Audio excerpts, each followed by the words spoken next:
Most founders I talk to, listeners, are not confused because they lack intelligence. They're confused because they're overloaded.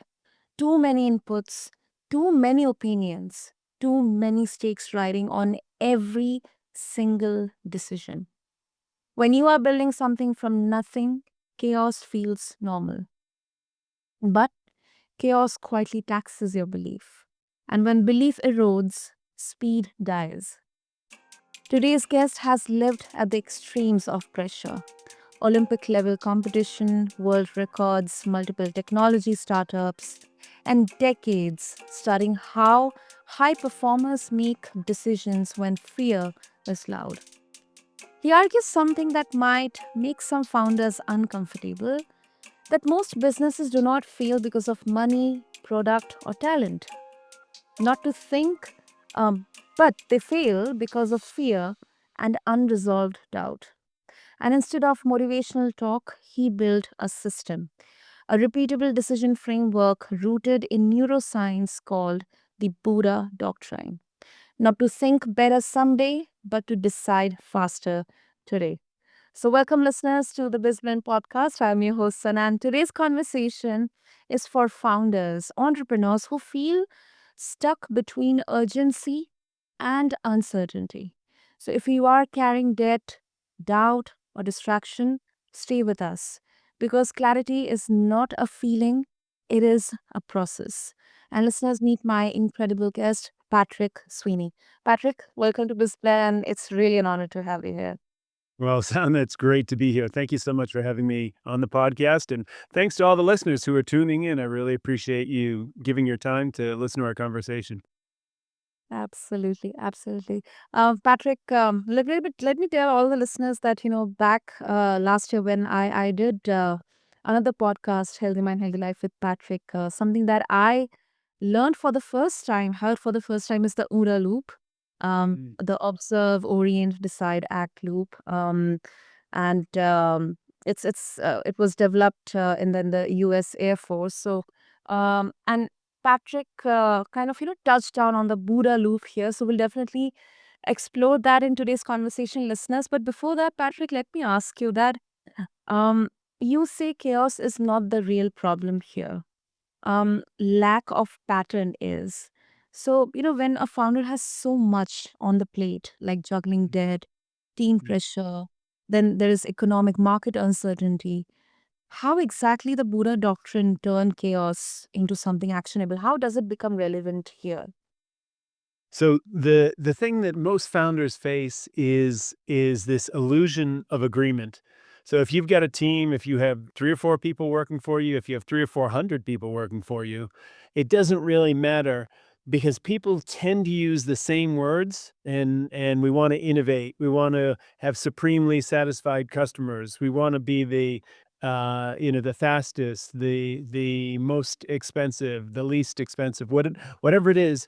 People have common words that they use, but depending on the person, it can be very different in their mind. So you might have an executive team, your leadership team, if you're a founder, your leadership team may have 3 very different ideas, 4 very different ideas for the same thing that you think is a key mission. And that illusion of agreement, as I call it, is what puts all the energy and the belief in a company in different directions. And when the belief is going in different directions, it's like a bunch of people in a rowing shell trying to row in different directions. It just doesn't work. Hmm. Hmm.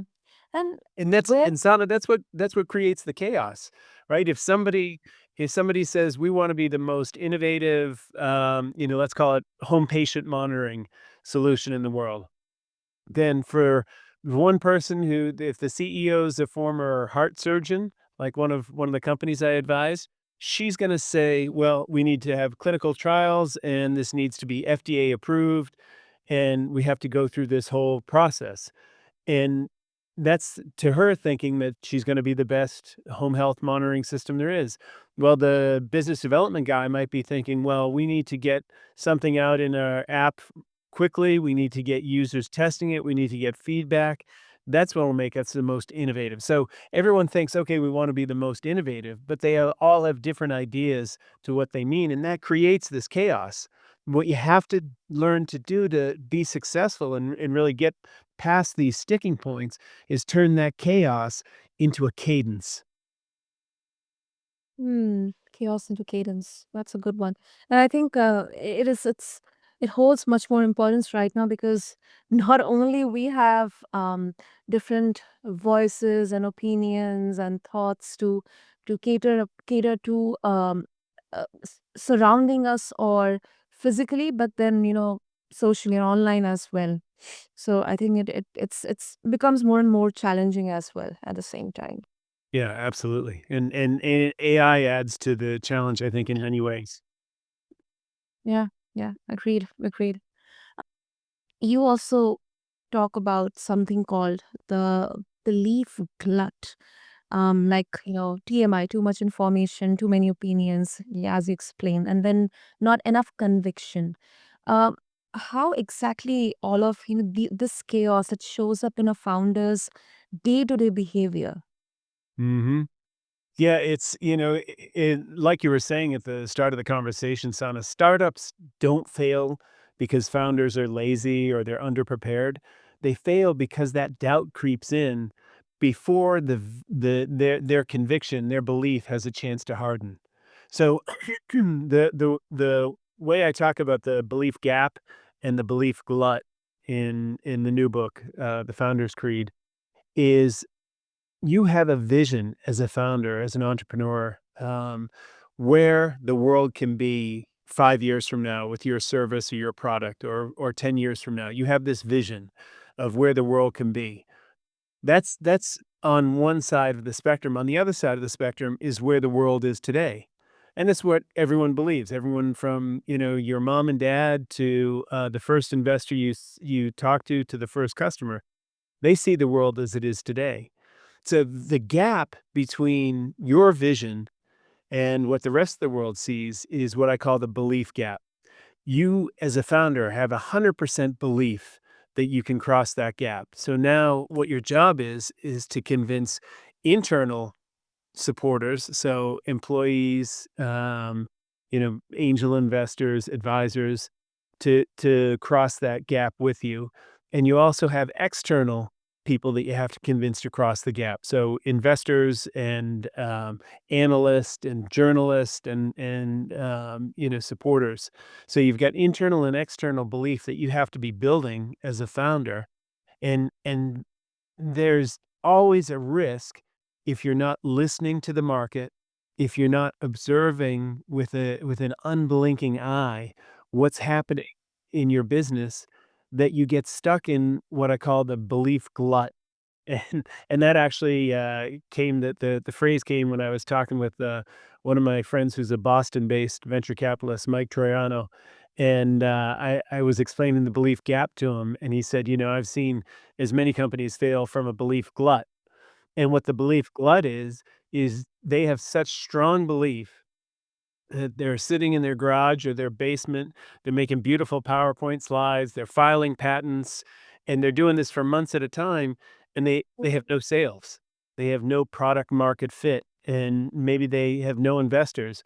But they're sitting in the office continuing to pound away without looking at what's going on externally, without going through those BOODA loops. And we can explain what it means to go through the BOODA loop, but that's how you get truth in your business, and that's how you get alignment, is that BOODA doctrine and running those BOODA loops. And so if you don't, if you skip those steps, then you're basically on this island all by yourself, and that's being in a belief glut. You believe too much in something that just isn't gonna come true. Hmm.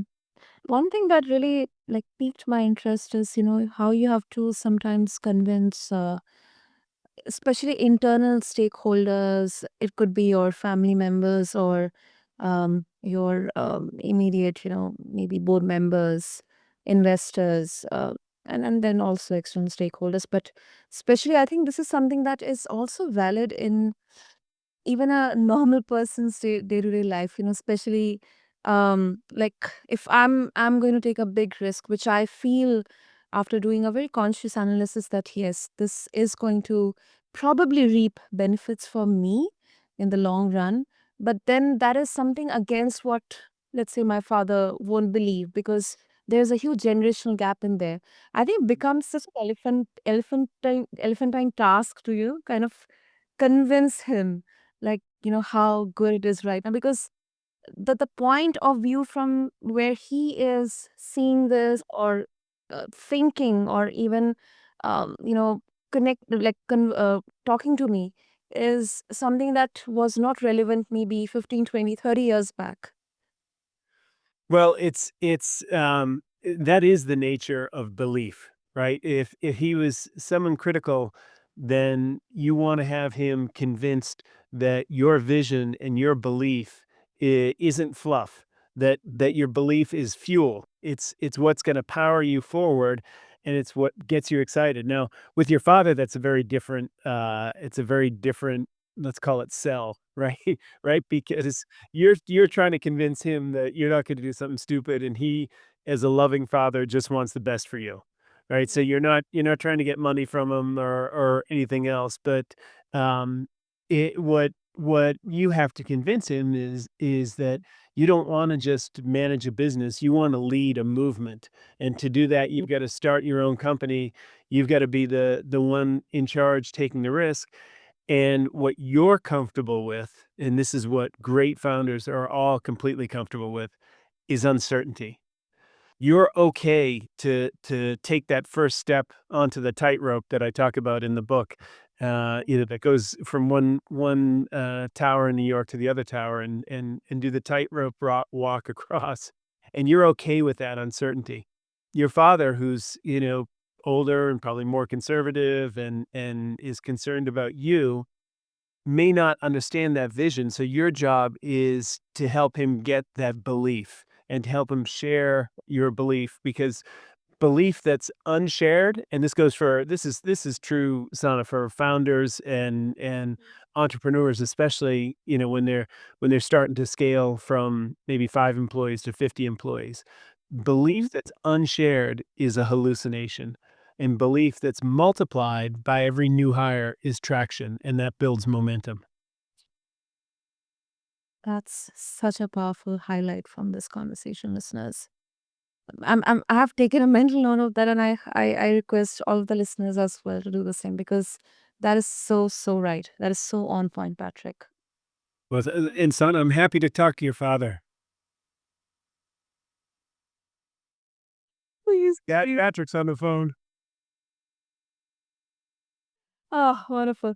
Patrick, let's go to the Buddha doctrine, because how exactly this helps someone, especially when there is financial pressure, um, debt, ROI, investment. Like how does Buddha doctrine help someone make clean decisions when the clock is loud, the margin for error feels thin? Tightrope situation, yeah.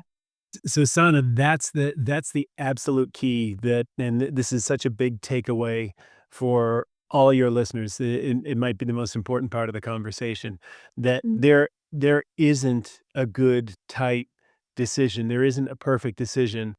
The only thing there is a decision. It's not good news. It's not bad news. It's data. And what the BOODA loop helps you do is get more data very quickly. So let me back up for a second and give a quick little background on the OODA loop, which Yeah. some of your listeners may have heard of. And like you said at the start of the conversation, it was created by one of the greatest fighter pilot instructors in history. John Boyd was his name, Yeah.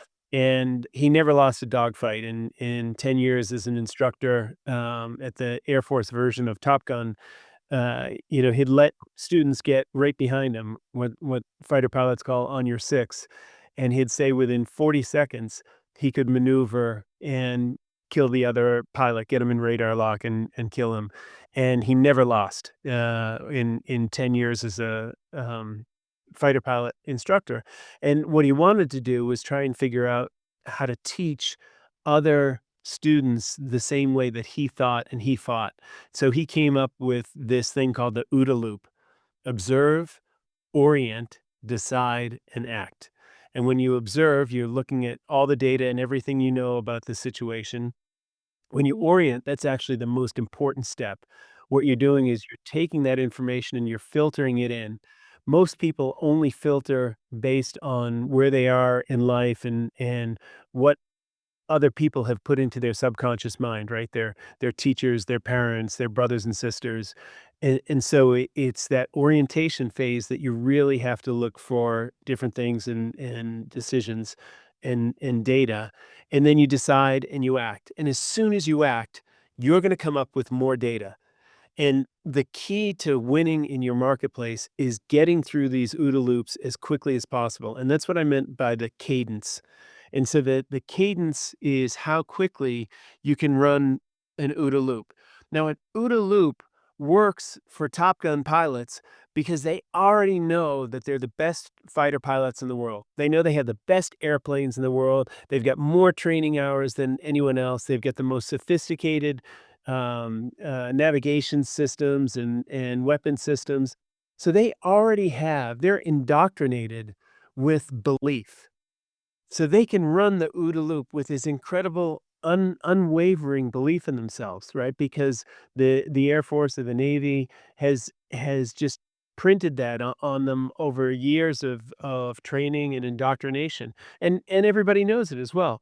So the OODA loop, some people have adopted it in sports, and Jamie Dimon, who's the CEO of JP Morgan, he uses it in their strategy planning every year, but startups can't use it effectively unless that B is there, and unless the belief comes in first, because the you want if you want to build a unicorn, you can't be managing this business. You really have to be building belief and conviction. And the more conviction you have, the more belief you have, the faster your decisions are being made. And that's really critical. So the nature of the Buddha doctrine is to get through a moment as quickly as possible, because as soon as you act, you're generating data that your competitors don't have. Yeah, yeah, absolutely. And this is, I think, this is such an important part, because it's not about pretending that pressure does not exist, everything is fine. It's, I think, about reducing the number of decisions that pressure touches. Mm, Uh, and um, another kind of a question that comes to my mind, because you deal with something like, fear. Like, today, like a few hours back, couple of hours back, I was having conversation on how, um, fear, anxiety drives, our decisions or how we react. Is there ever a point, Patrick, that where fear is actually useful? Like, where doubt or that cautiousness, it protects a founder from reckless optimism, like, maybe reckless expansion. For example, we saw a number of case studies, especially during pandemic and even post pandemic as well, like where an entire industry, it got almost finished. mhm. So my last book, which hit the bestseller list on the Wall Street Journal bestseller list, is called Yeah. "Fear is Fuel." And so do I think you can use fear for good? Yes. It may not be in the way that you think, because the way your brain works is we have a fear center, and it's called the amygdala. It's a little gland about the size of an almond that's right behind your ears, and the amygdala handles the 3 Fs: fight, flight, or freeze.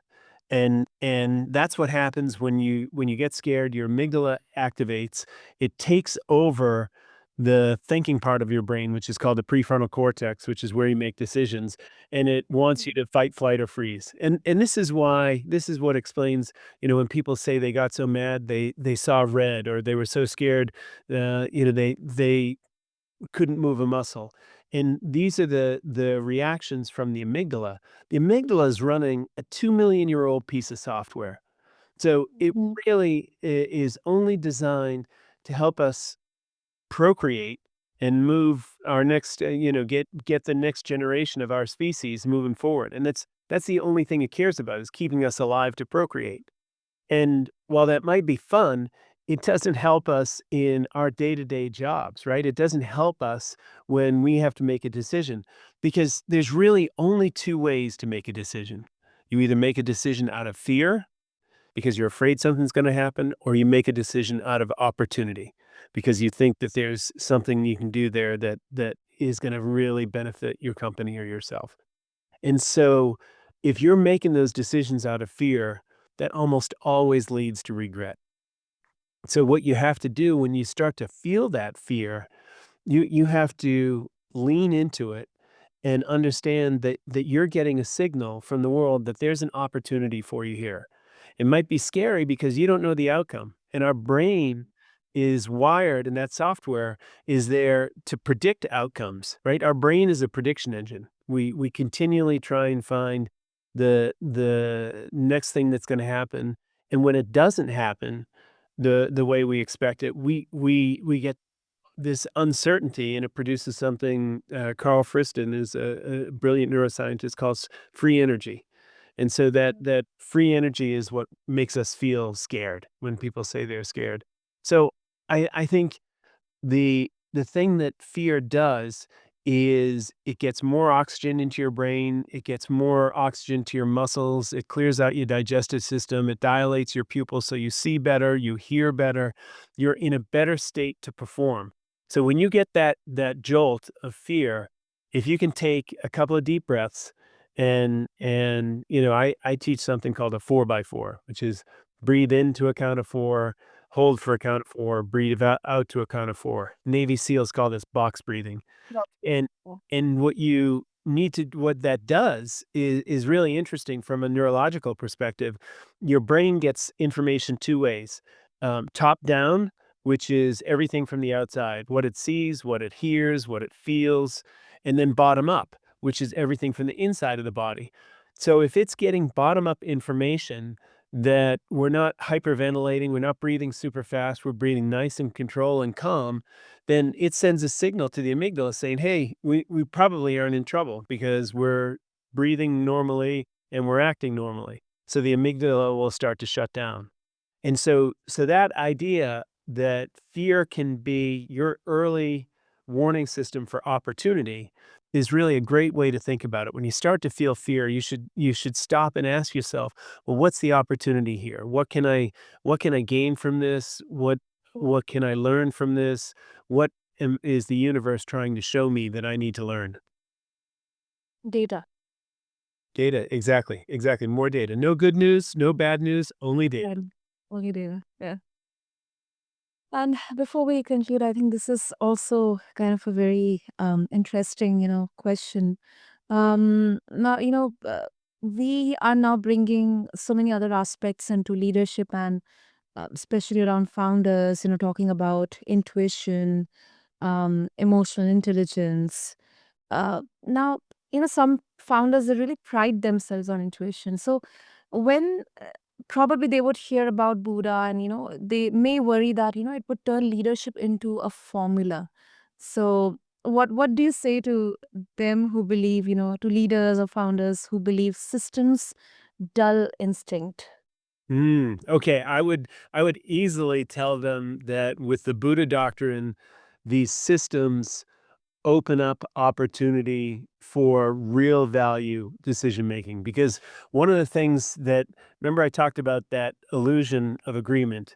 So once you get people aligned and everyone knows what innovative means, or everyone knows what supremely satisfied customer means, or everyone knows that we put customers before employees, or we put employees before customers, whatever your beliefs are, once everyone's aligned with them, then there's no argument and there's no debate. And every debate we have, every thought we go through costs us a cognitive tax, right? This is why famously Steve Jobs wore black mock turtlenecks. That's it. Zuckerberg, gray hoodies, right? Because they wanted to save their glucose, their energy, their oxygen for decisions that really mattered. So the Buddha doctrine helps take away a lot of that decision fatigue. And one of the best ways it does it is there's really three core components to the Buddha doctrine. One is a what I call a shared belief map, which is getting all your beliefs in the same direction. And the second one is the decision-making principles. Now, I came up with Asana because I was with a startup helping advise them. The venture firm brought me in, and they literally spent 5 hours debating where a logo should be on their app. And it was a heated discussion between 3 founders and 2 of their, marketing people. And, like, literally, they spent the whole afternoon. And so I said, "This is such a huge waste of your time and effort. You guys need decision-making principles that you all agree on and you can all look back on." So we came up with I think, for that company, we came up with 8 decision-making principles, and just to give you a couple examples, one is time-bound debates.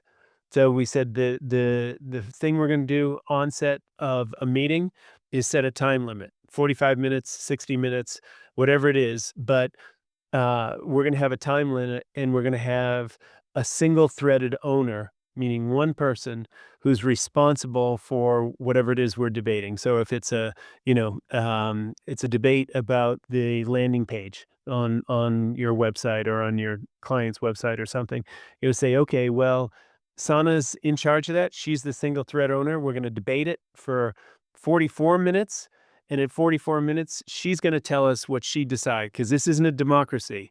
This is a meritocracy, and we're gonna do what's best. And then when we do, with that time-bound debate, the next thing we're gonna do is everyone is gonna support it externally.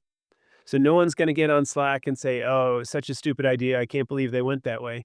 We're all gonna be in support of every decision we make, and I call it no arguing in front of the kids.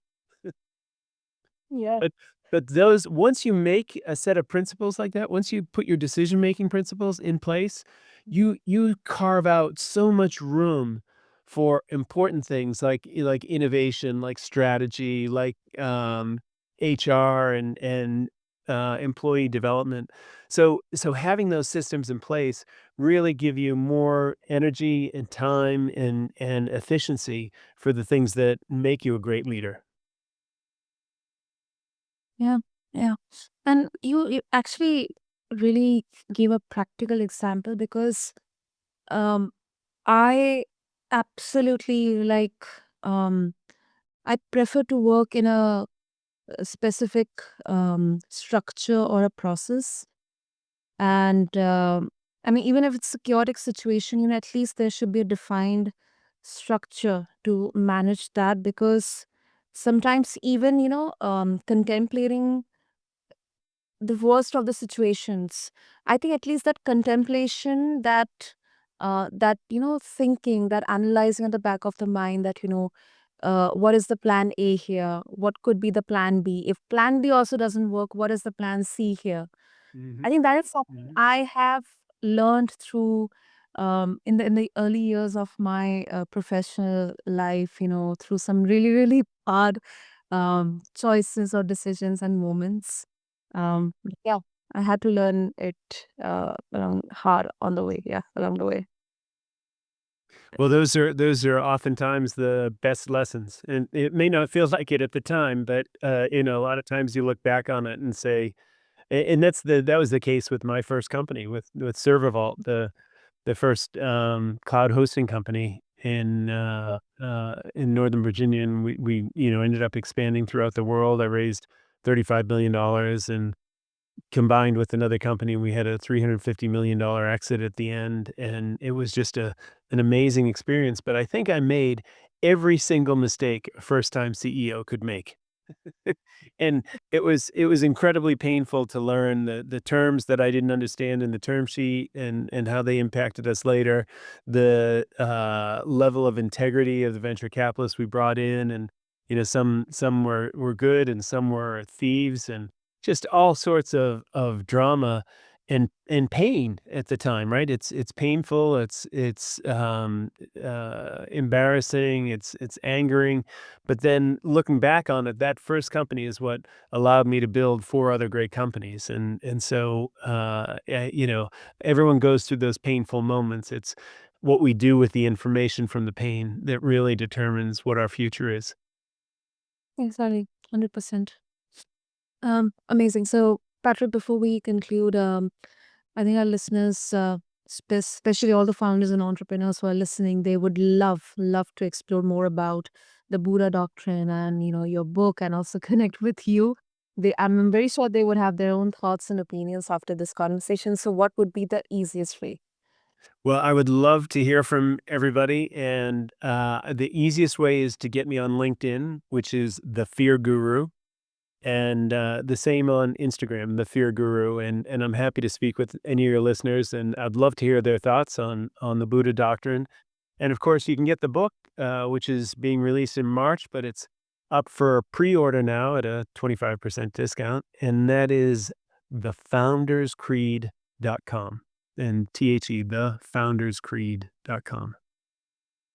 Amazing, amazing. And listeners, as I always do, I'll have all the links, all the details mentioned in the show notes. So just go check out, connect with Patrick, check out and pre order his book, and refer to the show notes attached along with this episode on whichever platform you are listening to your podcast right now. And if you are a founder in the middle of chaos and you are hearing this, there's nothing wrong with you for feeling uncertain. But then staying stuck, it is not a personality trait. It is usually a process problem. And what we explored today was not motivation, it was mechanics. How belief is built through motion, how speed is earned through clarity, and how fear loses power when decisions are no longer improvised. And what I have realized, listeners, is the Buddha doctrine is not about being fearless. It is about being decisive even when fear is there. And I think that is something, yeah, that is something. It takes time, listeners, trust me. But it is right. And if this conversation is challenging you, it's a good sign because growth rarely sounds comfortable at first. So, Patrick, thank you so much. I think this was such a scientific and also at the same time such a human led Mhm. discussion. So, thank you so much. Son, it was wonderful speaking with you. Thank you, and I think that sums it up beautifully, and thank all your listeners for spending time with us today. Amazing, amazing. And listeners, I also thank you as well for tuning into BizBlend. If today sparks something within you, do not just think about it, apply it. And this is your host, Sana, and I'll catch you in the next episode of BizBlend. Stay tuned.